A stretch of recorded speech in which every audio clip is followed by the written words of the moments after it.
హైదరాబాదు సికింద్రాబాదు నగరంలో జలమండలి అనేది ఒక పెద్ద మహాసముద్రం లాంటి డిపార్ట్మెంట్.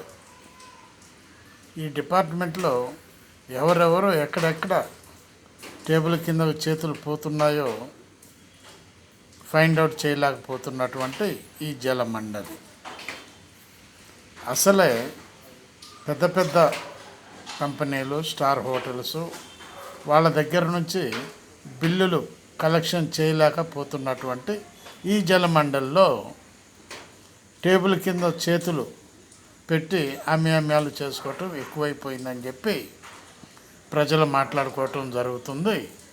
ఈ హైదరాబాదు సికింద్రాబాదులో చూసారా, దీన్ని ఎవడూ దారిలో పెట్టలేరు.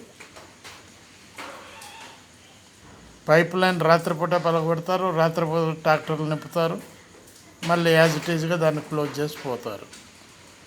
ఇట్లాంటివి చాలా జరుగుతున్నాయని చెప్పి ప్రజలు మాట్లాడుకోవడం జరుగుతుంది.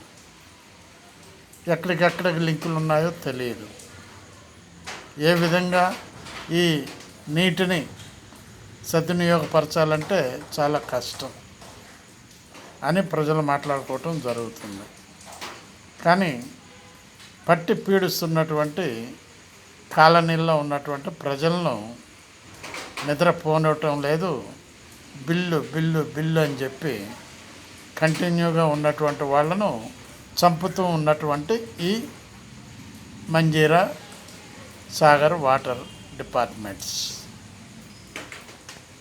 ఈ యొక్క డ్రింకింగ్ వాటరు అందరికీ దొరుకుతున్నాయి, కానీ చేతులు తడిపిన వాళ్లకు ఎక్కువ దొరుకుతాయి అని అంటున్నారు ప్రజలు.